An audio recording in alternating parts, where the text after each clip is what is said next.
분리책 진짜 멋있다, 보지? 우와, 좋은데?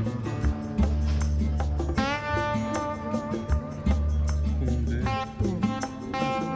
뭔데? 우와. 근데 리오나르도 다빈치 좋아하는데. 너무 두꺼워. 그러니까. 다빈치 책 갖고 싶은데. 근데 내가 아트에 진짜 빠지기 시작한 거는 바티칸에서야. 이거 보고. 멋있어. 이렇게 가득 차 있어. 아, 근데 미켈란젤로는 얇은 북 말고 타시엔에서 이런 거 됐다 먹었다. 100불이야. 근데 너무 무거워서 이거 보기도 힘들겠다. 미켈란젤로는 간단 시리즈 말고 좀 더 딥한 거 사고 싶긴 한데. 이제 여기가 거든 좀 거기 좀 한번 더 거긴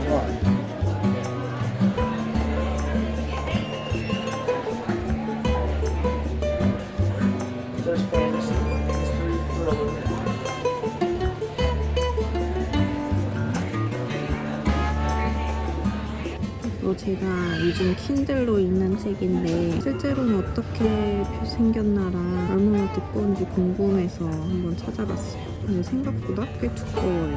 얇은 책은 아니었고. 이거 되게 재밌거든요. 좀 술술 읽히는 그런 소설책이에요.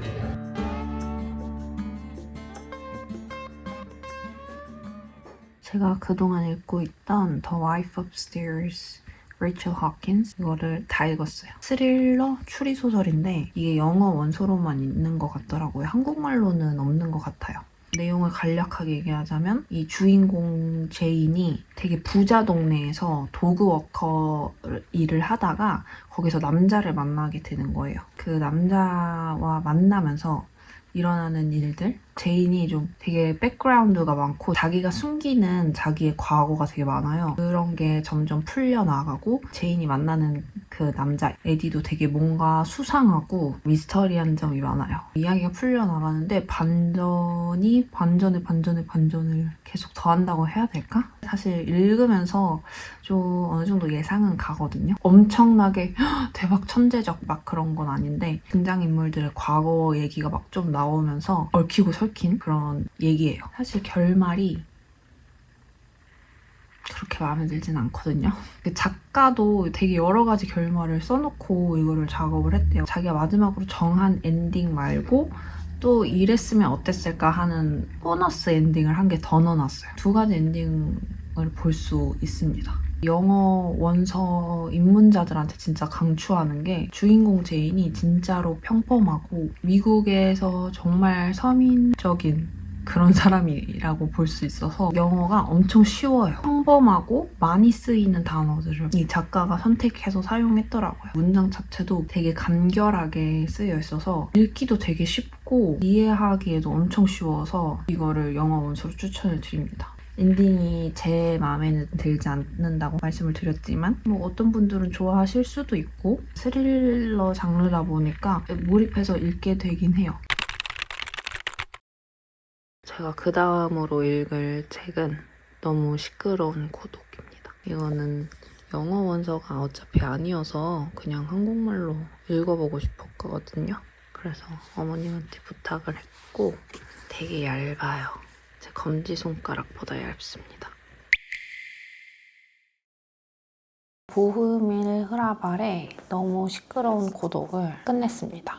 이 책은 제가 살면서 반드시 또 읽어볼 책 리스트에 들어갔습니다. 너무 재밌게 읽었고 너무 좋았는데 이 책을 완전히 이해하기에는 저의 독서력이 너무 짧지 않았나 하는 생각이 좀 들어서 독서력을 좀 쌓은 후에 이거를 다시 꼭 읽어보고 싶어요. 주인공이 한티아라는 사람인데요. 이 사람이 35년 동안 체코의 지하실에서 폐지를 압축하는 일을 하는 사람이에요. 폐지 속에서 귀하고 자기가 좋아하는 책들을 찾고 그것들을 자기가 소장을 하거나 아니면 자기의 압축 꾸러미들을 좀 꾸미는 그런 것에 삶의 의미를 두고 살아가는 사람이에요. 만난 여자친구 얘기라던가 일하면서 생기는 일들 그런 것들이 소설에서 전개가 됩니다. 그러다가 이제 한티아가 인생의 전환점을 맞닥뜨리게 됩니다. 그러면서 이제 후반부는 그 전환점을 이유로 삶이 조금 변하는 그런 얘기예요. 35년을 잉크와 얼룩 속에서 일해온 내가 더럽고 냄새나는 폐지 더미 속에서 선물과도 같은 멋진 책 한 권을 찾아낼지 모른다는 희망으로 매 순간을 살아온 내가 이제 비인간적인 백색 꾸러미들을 만들어야 하는 처지에 놓이게 되다니. 이 한 문장이 한티아의 삶을 요약해 놓은 문장이 아닌가 하는 생각이 들었어요. 이 책 진짜 강추하고 사실 쉬운 책은 아니에요. 왜냐면 이 한티아가 폐지 더미 속에서 찾아내는 그 책들 그리고 늘 삶의 책을 가까이 하면서 쌓인 지식들 그런 것들이 문장 하나하나에 다 녹여져 있어서 이 한티아의 지식을 제가 따라가고 이해하려면 저도 거의 35년이 걸릴지도 모른다는 생각이 들긴 하는데 그만큼 풍부한 배경 지식이 있으면 쉽고 재밌게 그리고 더 이해가 잘 갈 수 있을 것 같다는 생각이 좀 들어서 나중에 꼭 다시 읽어보고 싶다는 생각이 듭니다. 다음 책은 제가 뭐 읽을지 모르겠어요. 이 책이 너무 재밌기도 했고 얇아서 금방 읽었거든요. 이 책을 읽으면서 저의 지식을 좀 쌓을 만한 책? 그런 것들을 좀 읽어보고 싶다는 생각이 들었어요. 다음 책을 뭐 읽을지 좀 이따 정해보려고 하거든요. 벌써 설레요.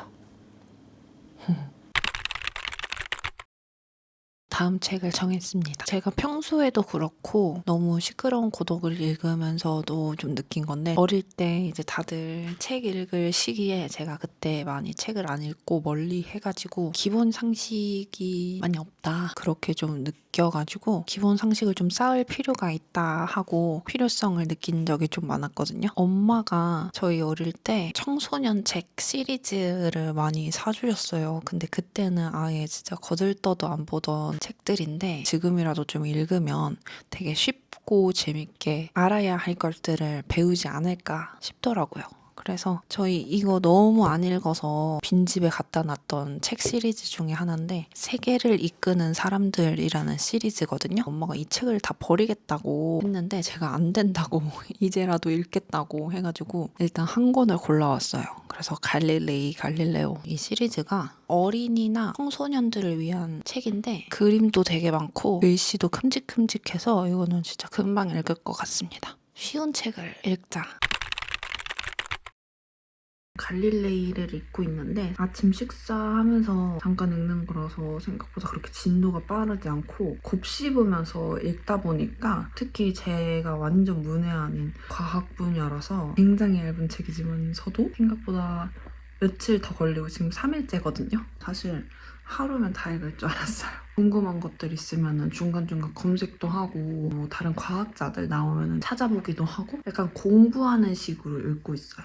아침에 딱 읽고서 그 이후로는 손이 안 가는 거예요. 뭔가 계속 공부하는 기분이 들어가지고 밤에 자기 전에는 뭔가 읽기 싫은 느낌이 들어서 다른 책을 또 골라서 같이 동시에 읽어주려고요. 정렬 독서를 할 계획입니다. 지금 다음 책을 골라보려고요.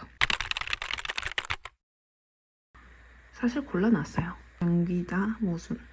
이거는 제가 그렇게 재밌다는 얘기를 많이 들어가지고 갈릴레이를 다 읽었습니다.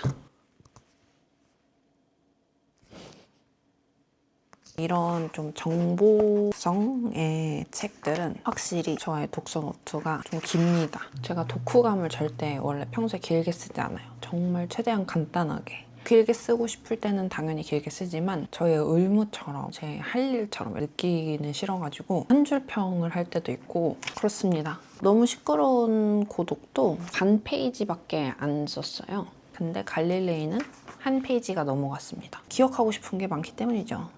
요약하자면, 요약본 바라시는 거 아니시겠지만 제가 느낀 점은 갈릴레이가 현대 문명의 발달과 현대 과학에 정말 중요한 역할을 한 인물입니다. 갈릴레이라는 인물의 전까지 거의 2000년 동안 고대 그리스 철학자이자 수학자이자 과학자인 아리스토텔레스의 주장이나 발명이 거의 진리라고 믿어졌을 때였단 말이죠. 지구는 우주의 구심점이라고 믿은 것과 아무튼 되게 많은 주장들이 있었는데, 약 2000년 후에 니콜라우스 코페르니쿠스가 행성들이 태양 주변을 회전하는 거고 지구는 우주의 구심점이 아니라고 주장했을 때 이단이라고 취급을 받았단 말이죠. 그 코페르니쿠스의 주장에 이제 갈릴레이가 받침을 하면서 입증도 하고 그렇게 하면서 갈릴레이도 재판을 받게 된 거죠. 그 당시에 로마 카톨릭교한테는 아리스토텔레스의 주장이 진리여야 된다고 믿었던 게, 지난 2000년 동안 그들이 믿어온 것들이 잘못됐고 아리스토텔레스가 틀리면 성서도 틀리게 된다는 그런 믿음이 있었어요. 왜냐면 지구의 생명체들, 뭐 인간이나 동물들은 하나님의 창조물이기 때문에 우리가 사는 지구가 당연히 우주의 중심에 있다고 믿은 거죠. 근데 사실은 그렇지 않다. 그거를 받아들이기 힘들었던 것 같아요. 그래서 결국 갈릴레이는 심판을 받게 되고, 원래 사형을 받을 뻔했으나 사회생활을 그동안 너무 잘해온 덕에 교황 주위에 많은 사람들이 교황을 설득을 시켜준 거죠. 그래서 사형은 안 당하고 종신형을 받았는데, 그것도 감옥에서는 아니고 자기 별채에서 죽을 때까지 나오지 못하게 감금을 당한 상태에서 그 와중에 또 책을 마지막으로 내고 죽었습니다. 정말 대단하죠. 그 당시에 이제 이교도 혐의를 받은 사람들은 다 고문을 받았는데, 갈릴레이는 주변의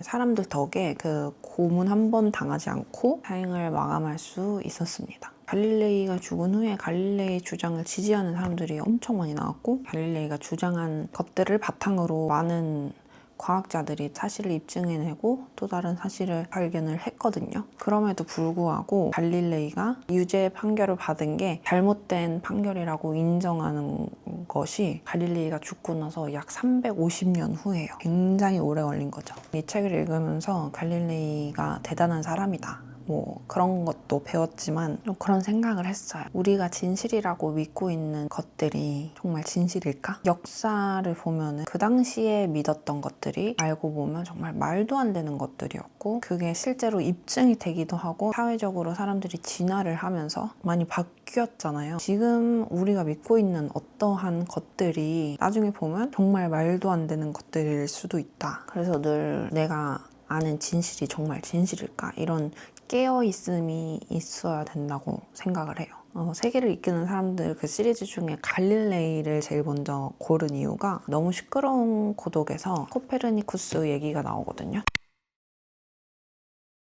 과학자 갈릴레이와 굉장히 연관이 깊으니까 그래서 갈릴레이를 고른 건데, 잘 골랐다. 책을 읽다 보면은 다음 책들을 자연스럽게 고르게 되는 것 같아요. 유튜브의 알고리즘이 있듯이 이 책 사이사이에도 책의 알고리즘, 책고리즘, 북고리즘 그런 게 있는 것 같아요. 이만큼 모순을 지금 읽었는데 너무너무 재밌어요. 갈릴레이와는 정말 다른 재밌음이에요. 갈릴레이는 약간 저의 지적 허영심과 상식 쌓기? 약간 이런 거에 많이 도움이 됐다면, 모수는 문장 하나하나가 이거 난데? 이렇게 생각하는 사람이 또 있네? 약간 이런 느낌? 이 문장 속에서 나를 발견하고 다른 사람을 발견하고 내가 하고 싶은 말이 글로 적혀져 있고 내가 느낀 바가 글로 표현하면 이렇게 표현이 되는구나. 책의 매력이 저는 그거라고 생각해요. 내가 가지고 있는 가치관이나 생각들을 정확히 문장으로 표현하지 못하는 그런 나만의 생각이라고 생각했던 것들,